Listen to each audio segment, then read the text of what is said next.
Assalamualaikum warahmatullahi wabarakatuh. Kali ini saya akan menjelaskan tentang pemeriksaan sistem sensorik dan koordinasi. Baik, yang pertama kita akan melakukan pemeriksaan sistem sensorik. Jadi di sini ada 7 pemeriksaan. Jadi yang pertama, di sini kita melakukan pemeriksaan pada sensasi taktil atau raba halus. Di sini pertama kita menjelaskan kepada pasien tujuan yang akan kita lakukan. Kemudian kita memilih alat yang akan kita gunakan. Kemudian di sini kita memberi rangsang ringan pada jaringan subkutan. Kemudian sambil itu kita menanyakan pada pasien meminta pasien untuk mengatakan ya atau tidak pada setiap rangsangan.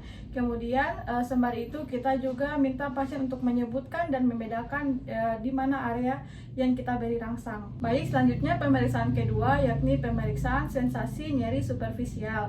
Pertama kita meminta pasien untuk berbaring dan mata tertutup. Di sini kita menggunakan jarum pentol. Jadi sebelum kita melakukan tes pada pasien, kita coba dulu pada kulit kita. Kemudian kita mulai melakukan penekanan sedikit pada kulit pasien, tidak sampai terluka. Kemudian setelah itu kita menanyakan apakah pasien terasa nyeri atau tidak. Setelah itu kita juga tidak hanya menggunakan di area tajam, tetapi kita juga mengetes pada bagian kepala pentol. Jadi kita coba ulangi lagi tes tersebut dengan menggunakan kepala pentol, lalu kita menanyakan apakah terasa perbedaan atau nyeri pada daerah yang pada setiap daerah yang kita beri rangsang. Baik, yang ketiga yakni pemeriksaan nyeri tekan. Jadi pada pemeriksaan ini kita lakukan penekanan dengan menggunakan ibu jari pada daerah seperti otot, tendon, atau saraf. Jadi setelah kita beri tekanan, maka kita tanyakan apakah pasien merasakan nyeri atau tidak. Kemudian yang keempat, pemeriksaan sensasi nyeri. Jadi di sini kita meminta pasien untuk berbaring dan mata tertutup. Kemudian kita menekan area subkutan pasien dengan cara sedikit diberi cubitan. Kemudian kita menanyakan apakah pasien merasakan nyeri dan kita tanyakan daerah mana yang kita beri cubitan tersebut. Kemudian yang kelima, pemeriksaan sensasi suhu. Di sini pemeriksaan sensasi suhu ini kita menggunakan 2 tabung sebagai variasi, yakni tabung panas dan tabung dingin.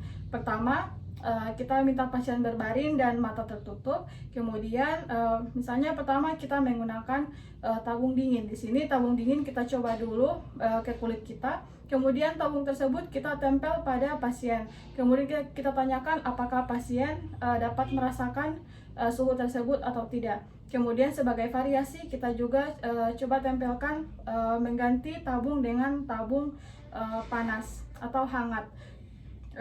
Baik, bagi untuk orang normal bisa membedakan suhu yang kita berikan dengan perbedaan suhu 2-5 derajat. Baik, yang keenam, ini kita melakukan pemeriksaan sensasi pergerakan dan posisi.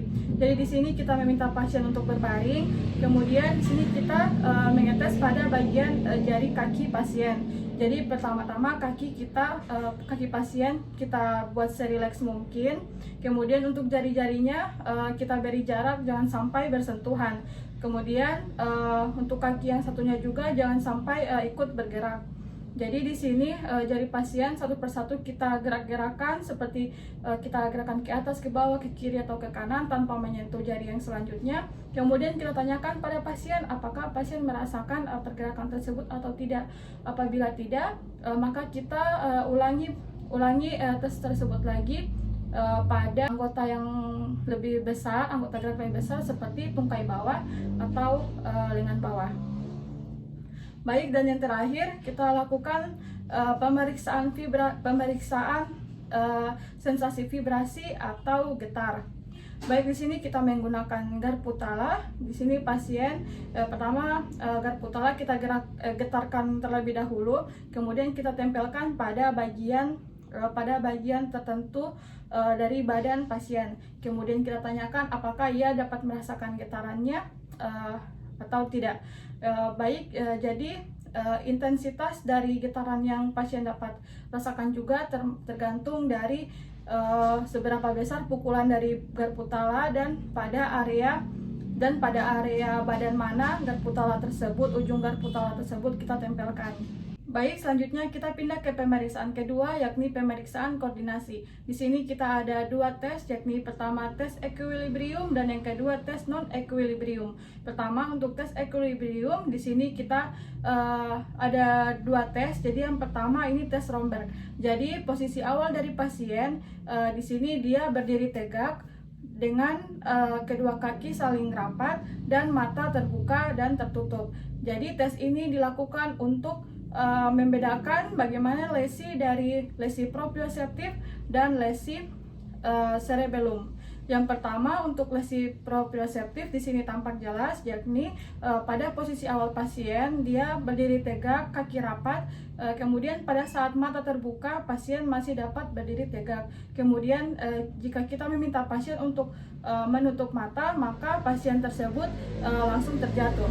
Kemudian yang kedua tes untuk lesi cerebellum. Jadi kalau untuk lesi cerebellum ini juga tampak jelas. Jadi pada saat pasien diminta berdiri dan berdiri tegak dan mata terbuka dan tertutup, pasien tidak dapat berdiri tegak.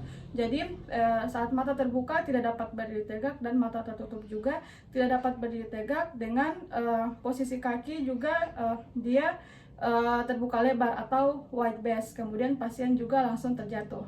Kemudian yang kedua tes walking. Untuk tes walking ini kita meminta pasien untuk berjalan lurus di garis lurus seperti pada garis lantai. Kemudian tumit pasien ini dia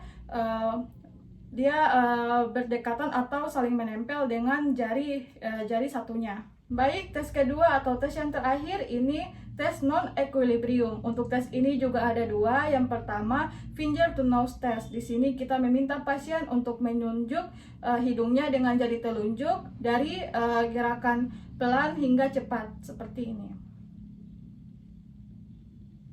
Yang kedua tes dysdiadokinesia. Di sini kita meminta pasien untuk melakukan pronasi dan supinasi secepat mungkin dengan mata terbuka dan mata tertutup seperti ini.